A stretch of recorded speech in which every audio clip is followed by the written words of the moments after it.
Fala galera, vamos hoje aqui para mais umas dicas espertas para o Enem e o assunto hoje são as ameaças às formações vegetais brasileiras. Certamente esse aluno aqui, se fosse meu, já estava aprovado, precisava nem de conselho final, já tinha terminado a educação básica. Roda a resposta dele aí para as principais ameaças à formação vegetal brasileira.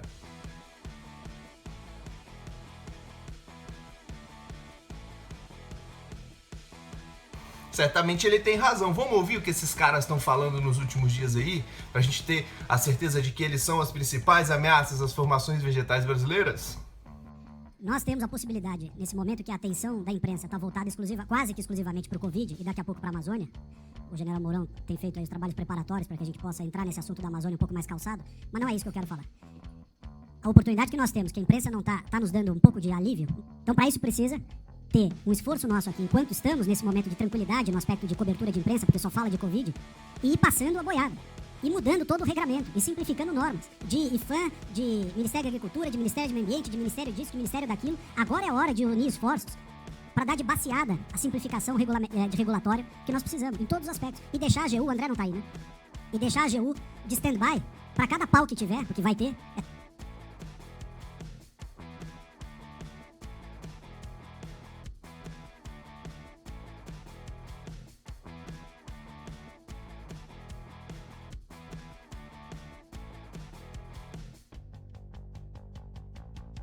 Aqui apenas são as reservas indígenas no Brasil, né? Onde tem uma reserva indígena, tem uma riqueza embaixo dela. Temos que mudar isso daí. Olha, difícil. Não é fácil. Mas vamos aqui descrever detalhadamente a cada bioma ou morfoclima, a cada formação vegetal brasileira, as principais ameaças a essas formações, porque esse assunto tem aparecido todos os anos no Enem. Chega junto aí, galera. Vamos lá. Então, pessoal, vamos agora analisar detalhadamente todas as ameaças aos morfoclimas brasileiros. Vocês estão vendo aí um mapa nesse PowerPoint e a gente tem o quê? Primeira coisa, aqui ó, na região norte, aqui tem o bioma amazônico ou domínio morfoclimático amazônico, eles são praticamente os mesmos. E o que a gente observa? Esse aqui ó, na legenda você percebe que essas linhazinhas representam o que? O arco do desmatamento. O que é isso? É a região onde se concentra o desmatamento da floresta amazônica. E aí, dois agentes são muito importantes que favorecem o desmatamento da Amazônia. Aqui na região norte do Mato Grosso, é a expansão da fronteira agrícola de soja. Então, o plantio de soja ele faz com que a Amazônia...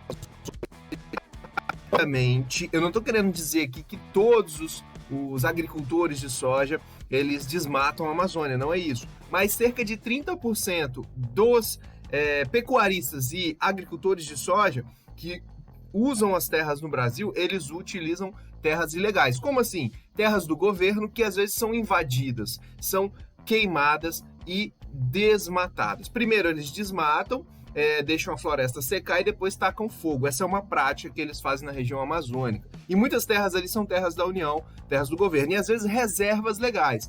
O atual governo esvaziou o combate a essas práticas ilegais do IBAMA e então favoreceu a atuação desses agentes ilícitos. Tem muito agricultor de soja que respeita o meio ambiente, até porque o consumidor lá na Europa ou na China exige isso, né? Não necessariamente de soja, mas o consumidor da carne de boi brasileira, que vai para a Europa, ele exige isso. Então aqui no norte do Mato Grosso, o principal agente é expansão de áreas para plantio de soja. E aqui, ó, no Pará, no leste do Pará, expansão de áreas para para criação de gado. Tinha um aluno que falava plantio de gado. É meio difícil plantar um boi, né? Então, criação de gado nessa área leste do Pará. Então, esses são os dois principais agentes. E assim, o desmatamento da Amazônia vai entrando para a floresta nesse arco do desmatamento. De 1980 até agora, já foram cerca de 20% da Amazônia embora. Muita coisa, galera. A gente precisa se ligar nesse assunto. Aqui, ó, essa região aqui no interior do Nordeste, a legenda nos mostra que é a desertificação. É o principal problema da formação vegetal da caatinga, que está no interior do Nordeste. Não apenas pelo clima, mas também pela agricultura não sustentável, que são as monoculturas, que favorecem esse problema ambiental, e o desmatamento da caatinga. Então, também temos a pecuária, a criação de gado, porque o boi vai pisando e deixando o solo compacto, e aí a água não infiltra, e aí se expande áreas de deserto. Então, são atividades em consórcio que fazem esse problema. E aqui, mostrado aqui embaixo, questões de desabamentos, porque é ocupação irregular de encostas, áreas muito inclinadas de morros. Temos aqui região serrana do Rio de Janeiro, região aqui de São Paulo também, e muitos desabamentos nas épocas de chuva, porque aqui é o clima tropical úmido, então as épocas de verão. Então, os principais ameaças às formações vegetais brasileiras, vimos da Amazônia e da Caatinga, e aqui deslizamento de terra, que é um problema podemos dizer até que é socioeconômico, que envolve ocupação irregular de encostas. Mas foquem nesses dois primeiros, aqui ó, a Amazônia e aqui a Caatinga. E agora vamos para o Cerrado, a região do Cerrado e um pouco do Pantanal também. O Pantanal está passando agora por muitas queimadas. E o que a gente observa nessas imagens? O principal problema são as queimadas. Elas podem acontecer naturalmente. Eu lembro que o ano passado umas queimadas estavam acontecendo no Cerrado por ocasião, por ação de raios que estavam caindo, em temporais se formando, e aí o raio cai numa região, daquela região muito extensa, de região plana, e aí começa a pegar fogo. Como no meio do ano é uma época muito seca, é comum a ocorrência de queimadas. Porém, essas queimadas são para dar lugar a áreas de plantio de soja. O que a gente observa nesse mapinha aqui embaixo? As áreas desmatadas do Cerrado, aqui de bege, e aqui em verde as áreas ainda com Cerrado brasileiro. Lembrando que esse aqui é o mapa de biomas, tá? Porque ele mostra que o Cerrado vai até aqui em cima, e no mapa de formações de domínios morfoclimáticos é um pouco diferente. A gente já viu isso em outra aula.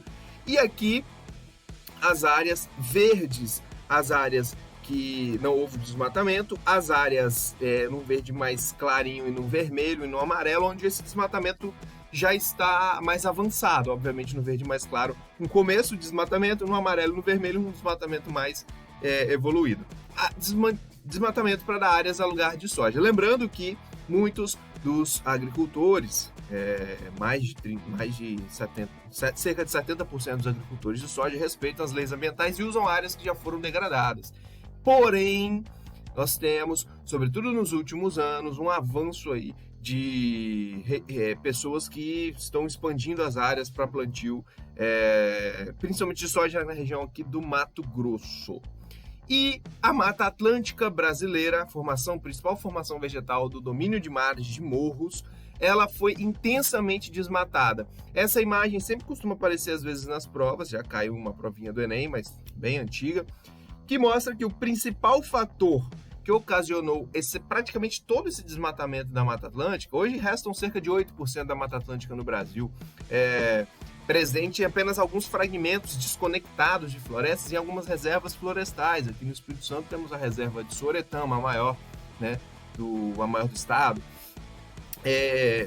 O que causou isso? O desmatamento para dar área a lugar de criação de gado, a criação de boi, pecuária. Então a principal atividade que ocasionou o desmatamento da Mata Atlântica foi essa. Será que esse é o mesmo futuro da Amazônia?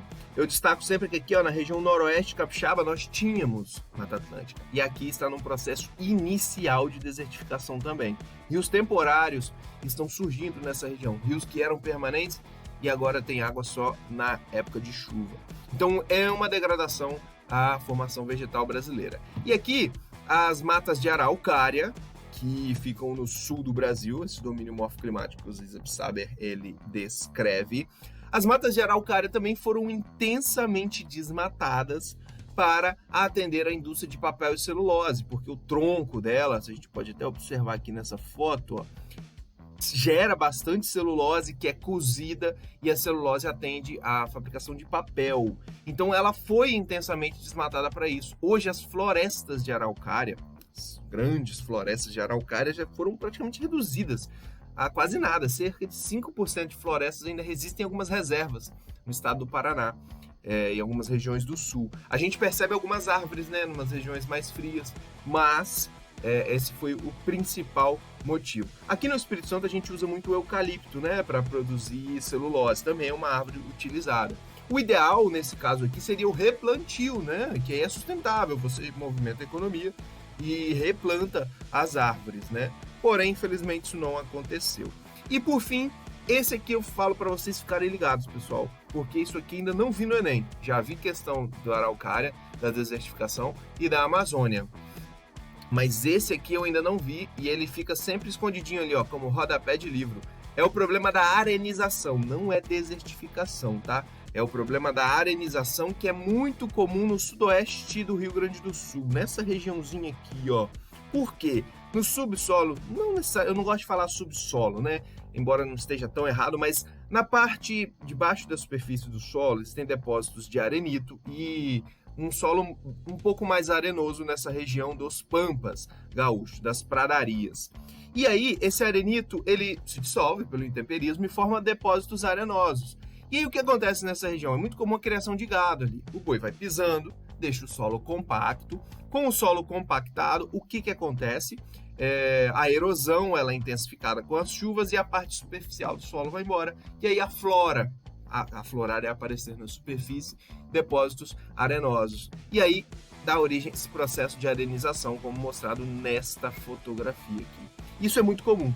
Tem sempre uma imagem, já vi numa questão de um vestibular, com destaque para essa região aqui, falando de um problema de degradação ambiental no sul do Brasil. E te pergunta qual é o problema. É um livro do Suertegaray, que analisa essas formações, esses problemas ambientais no Brasil, e muito provável que se caia no Enem. Então eu peço para vocês ficarem ligados nesse assunto aí, pessoal. E fica aqui a dica das ameaças ambientais às formações vegetais brasileiras. E fiquem bem ligados que isso aí, ó, esse último assunto, ele é bem provável que caia. Eu sempre brinco quando eu falo assim que vai cair, nunca cai, porque a gente não consegue adivinhar. Então estude tudo como um todo. Se gostou, deixa o seu like, comenta ali embaixo se tiver alguma dúvida, se quiser os slides ou mais alguma informação. Beleza, galera? Tchau, tchau, pessoal. Até mais.